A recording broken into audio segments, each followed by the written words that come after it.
Assalamualaikum warahmatullahi wabarakatuh. Selamat berjumpa kembali di channel Ketahanan Pangan Wong Cilik. Pada kesempatan kali ini, Ketahanan Pangan Wong Cilik akan membagi pengalaman tentang budidaya ikan lele panen 50% pertama selama 2 bulan tanpa penyortiran. Namun sebelumnya, mari dukung terus channel ini dengan selalu subscribe, like, komen, share, dan aktifkan lonceng notifikasinya.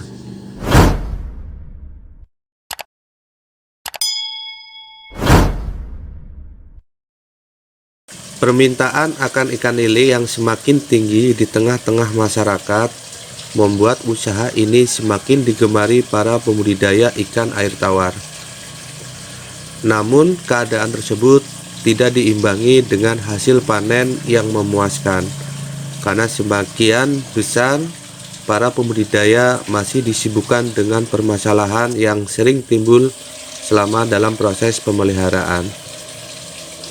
Selain itu, harga yang murah membuat para pembudidaya harus mampu menguasai manajemen pemasaran ikan lele secara baik dan benar.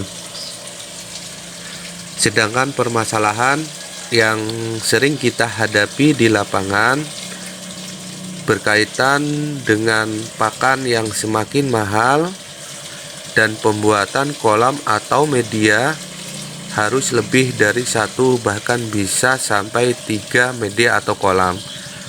Hal ini dilakukan untuk penyortiran dalam rangka menghindari kanibalisme sesama ikan lele.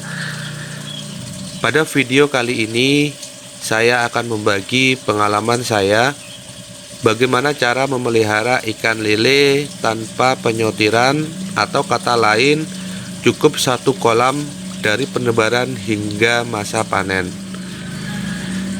Sifat kanibalisme ikan lele dapat kita cegah dengan beberapa cara, antara lain: yang pertama, pemberian pakan harus sesuai jadwal dan porsi kebutuhan ikan lele.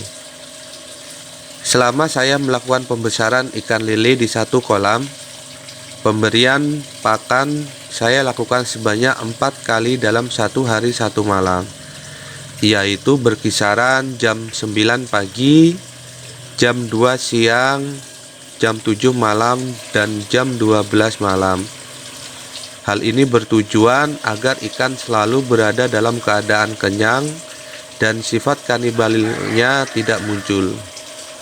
Lain halnya apabila pemberian pakannya tidak teratur dan tidak sesuai kebutuhan pakan, maka ikan lele akan selalu lapar dan sifat kanibalnya akan muncul. Hal ini yang akan memicu permasalahan yang lainnya. Yang kedua, jangan memberikan pakan daging mentah. Pemberian daging mentah seperti ayam tiren, usus, atau jeroan, dan lain sebagainya membuat sifat kanibal ikan lele semakin besar. Sehingga hal ini untuk dihindari bagi teman-teman yang mempunyai sistem 1 kolam hingga masa panennya. Yang ketiga, pisahkan ikan lele yang sakit dan terluka. Apabila kita melihat ada ikan lele yang sakit dan terluka, maka sebaiknya segera kita pisahkan dari kolam utama. Karena bila tidak segera kita pisahkan, maka ikan yang lain akan menyerang dan memakannya. Hal ini memicu timbulnya sifat kanibal pada ikan lele. Walaupun tidak ada yang sakit selanjutnya, karena sifat kanibalnya sudah muncul dan tinggi, maka ikan yang sehat pun akan diserang dan akan dimakannya.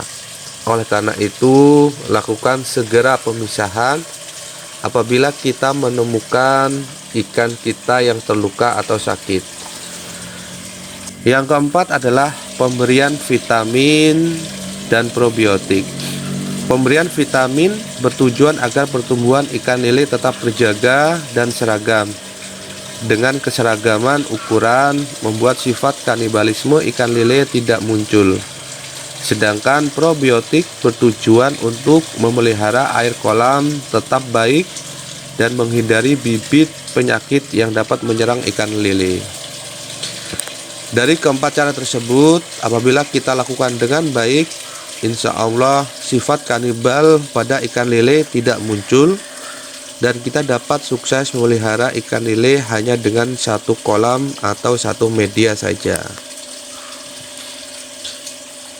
Mungkin itu yang bisa saya bagikan kepada teman-teman berkaitan dengan memelihara ikan lele hanya dalam satu kolam atau satu media tanpa adanya sortir. Apabila ada pertanyaan, bisa teman-teman bertanya di kolom komentar dan insya Allah akan saya jawab selama saya bisa menjawab dari pengalaman yang sudah saya lakukan. Kurang lebihnya saya mohon maaf dan saya akhiri. Wassalamualaikum warahmatullahi wabarakatuh.